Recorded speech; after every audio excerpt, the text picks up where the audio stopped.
Hi, my name is ZaKaiRan, and welcome to Wacki Zaki Super Duper Enlightened Creation Mastery Sanity Tips. This is Sanity Tip number 2. Soul family versus genetic family, or how to be happy, prosperous, and fulfilled regardless of what anyone else is doing, or how to get through the gauntlet of family dramas with flying colors without getting knocked out of alignment or discovering your soul family and the essence of what you want from family for your joy and contentment. Now, I have spent very little time in my life with my genetic family, especially in my later years. I moved away from home when I was 20 or so to the big city for fame and fortune and adventure, as well as spiritual awakening and empowerment. And then that adventure continued, even taking me to other countries and further away from my genetic family. So most of my life I've been the proverbial black sheep, the classic prodigal son who never returned and then occasionally shows up. Now, to some, it may appear that I was maybe running away from family or running away from the past, but this is not remotely an accurate description. I have mostly fond memories of my childhood, my parents, my sister, and our extended family, as well as fond memories of my past friends and lovers and schoolmates. And yes, there were certainly discrepancies of what I would have desired from my parents and sister and friends and teachers and lovers, etc. But all that was absolutely valuable contrast that I attracted to give myself the clarity that I desired about what I wanted for my life. The point is, I wasn't running away from home or family or the past. I wasn't running away from anything unwanted. I was running towards new and wonderful things that I wanted. Because, you know, if you run away from something, well, you take yourself with you. Instead of running away from things, I was running towards adventure and towards expansion and towards growth and towards awakening and towards fun. I was running towards joy and adventure. And yes, certainly I was running towards freedom as well. As far back as I can remember, I desired freedom above all things. And I now understand that the reason for this is because our natural way of being is complete freedom. We are completely free and empowered to create whatever we desire. The purpose of life is joy, and the basis of life is freedom. And none of us are here to do anything like anyone else, or believe like anyone else, or act like anyone else. We each have our own completely unique perspectives, unlike anyone else in the entire universe. And this natural desire for freedom manifested as being very resistant to anyone telling me what I could do, should do, or could not do, or should not do. I was always in trouble with authority figures for my defiant attitude and defiant behavior. I questioned what I was being taught about religion and spirituality in church and Sunday school. I questioned the efficacy of what I was being taught in school, whether I was ever going to use whatever they were trying to shove down my throats or not. I questioned everything, much to the chagrin of anyone who had a vested interest in maintaining the status quo or me acting in certain ways to keep them happy. That is why I naturally moved away to greener, more expanded pastures, because I needed answers and I needed more freedom. As far back as I can and certainly remember, by high school age, I was certain that I would never have children and I would never get married. To me, both of those things meant a life in prison, a complete lack of freedom that I could not abide. I made absolutely sure never ever to get anyone pregnant, and rarely did I attract lovers who even wanted children or had any interest in marriage. Now, of course, a couple can experience freedom within a marriage with children, So of course, my life is not for everybody, but those are extremely rare enlightened masters that can accomplish that legendary feat, and I have the utmost respect for people that actually do get married and especially have children. The ability for two people to be together and feel completely free to be who they truly are without having to compromise and be enslaved to each other's contentment and happiness are two very admirable masters indeed. Because usually within the matrix of relationship and the matrix of family, there is the complete opposite of freedom. There is the complete lack of freedom.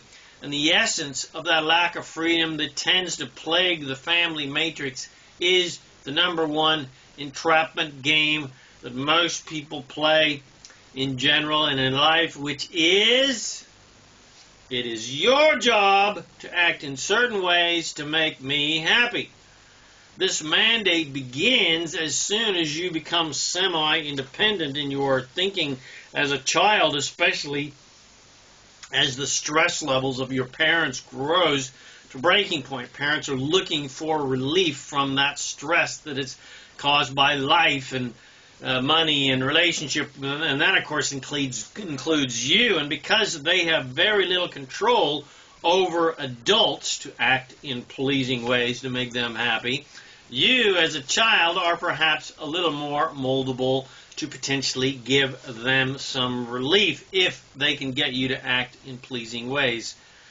And of course, withdrawal of love and affection, as well as punitive action, punishment, etc., are the coercive tools they use to mold your behavior. Now, as children, as souls, we are born completely free. We begin life completely empowered to create anything we desire, regardless of anyone around us. We came into these bodies with clear intentions of experience and specific desires, and we knew that anything was possible and limits do not exist. But we were surrounded by adults who forgot that fact. They had all been previously indoctrinated by their parents and by society to believe in limitation. So essentially, we come in as pure, divine, infinite masters of creation with the unlimited ability to create anything we desire. But we are then surrounded by very influential people who have all forgotten their magnificence, who have all forgotten their infinite divine power to create anything they want, and who have all been trained to believe that they are in the complete opposite, which is completely limited in nature. They've forgotten their unlimited nature and been indoctrinated to believe that they're limited. And because we were reliant upon these people for our physical and emotional needs, we were also influenced by them to similarly believe that we are also limited in nature, and to believe we are sinful and faulty in countless ways. And we are programmed to believe that we must earn our keep and prove our worth and prove our goodness, etc., to keep everybody around us happy. And some people cling to this indoctrination like a security blanket and cling to the classic matrix of the family and religion and gender roles, etc., to try to maintain some sort of feeling of security. But for some souls, like myself, those family, religious, and societally imposed rules do not feel secure at all, but instead feel like pure hell and feel like being in prison. And the marriage matrix feels like the absolute highest security prison, that not anything that resembles what I would call security. But the family matrix, as well as the relationship and marriage matrices, where the primary commandment is thou shalt act in certain ways that make us happy and prove your loyalty and alignment to the family matrix, and prove your worth to our family, that you are worthy of our name, etc., even with all its faults and dramas and traps and lack, provides great contrast for spiritual growth. The lack of support that I received to pursue my dreams inspired me to desire and create great support to create my dreams, including masterful teachers as well as friends and clients and customers and coaches, etc., as well as an eventual realization that I always had the greatest support imaginable from my own source, from my own source self. I always had the greatest essence of family imaginable on the inner planes of existence from my soul family, my spirit family. I always had the greatest lover imaginable in the form of my own divine source self. And the lack of understanding and seemingly lack of interest and lack of love and lack of support and lack of loyalty and generosity and lack of caring and downright defiant resistance that I have received from my genetic family, as well as what I have called my soul family in human bodies at times, those kind of spiritually or quote-unquote spiritually oriented soul family. All of those things I felt I needed from others and were looking towards others to give me that I was supposedly lacking and unable to get from other humans. All of that contrast inspired me to look elsewhere where I could actually find the love and support I desired, because I was looking in the wrong place. And everything that I have always longed for from humans could not be found from humans, because none of those things were their job to give me in the first place. I instead looked to non-physical, to source, to God, if you will, to the ascended masters, to the angels, to etc., because I realized that it is no one's job to make me happy but me. It is no one's job to be supportive or loyal or caring or generous to me but me and my source. It is no one's job to understand me or love me or care for me or like what I like or think how I think or believe how I believe or do what I like to do, etc., to make me happy. It is not my father or mother's job or my sister or brother's job or my friends or lover's job to act in certain ways to make me happy. And it is not my job to act in any certain way to make anyone else happy. And what other people think and feel about me is none of my business and has absolutely nothing to do with me, especially my worthiness. I am an absolutely delightful, amazing, generous, caring, abundant, open, joyful, and loving person. And whether or not anyone else understands that, or feels that, or knows that, and whether or not other people bless their lives by including my magnificence in their life, or not, or reject my awesomeness, that is none of my business and has nothing to do with me. In fact, it is not even possible for anyone to truly understand me because they are not me.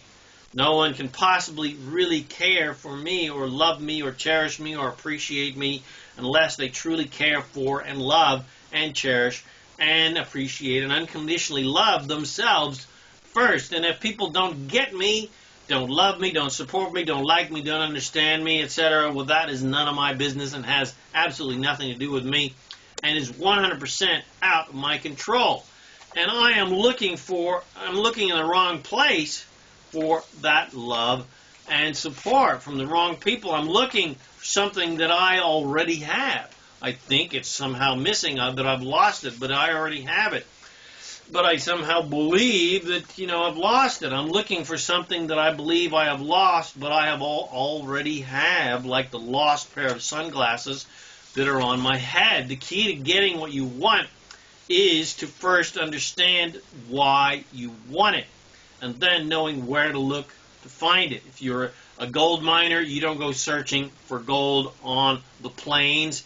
You go to the mountains. So if you desire love and support and security and generosity and respect and honor, etc., from your friends, family, and lovers, unfortunately, you're looking in the wrong place. You're out on the plains when you should be in the mountains.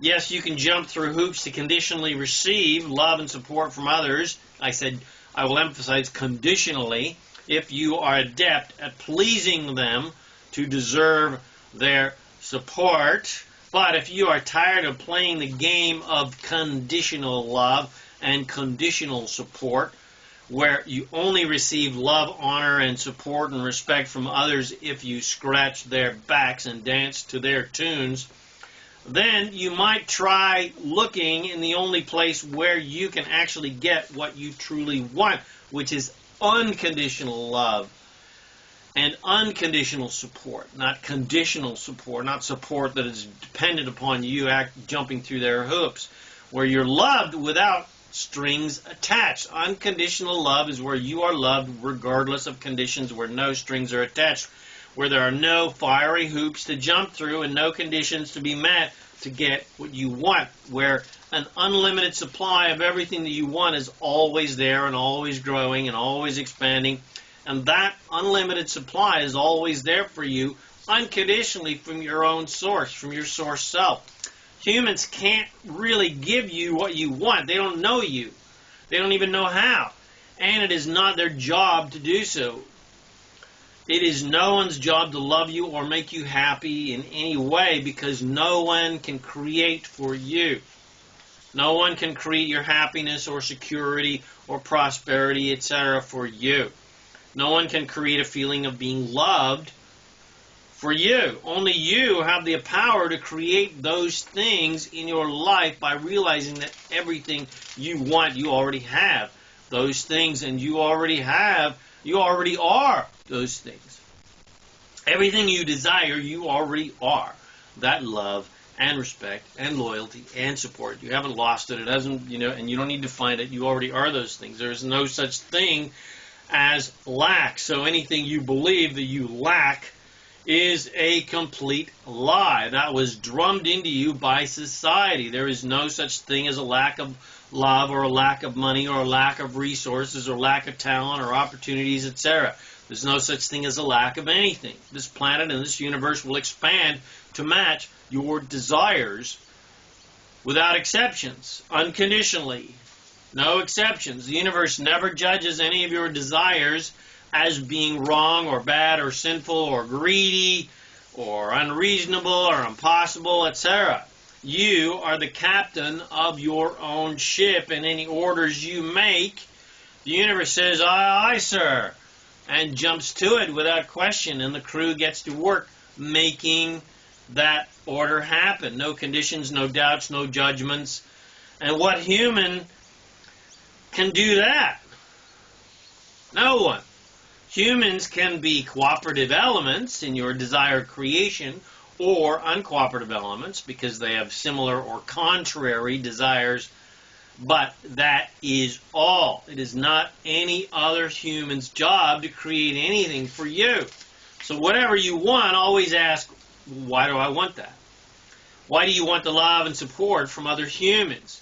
Well, the answer is, to be happy. No other reason.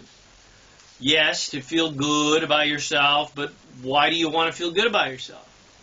Because it feels good to feel good about yourself. It makes you happy. So why do you want love and support and respect and allowance and honor and loyalty and respect and understanding, etc. from your friends, family, and lovers? To feel good, to be happy.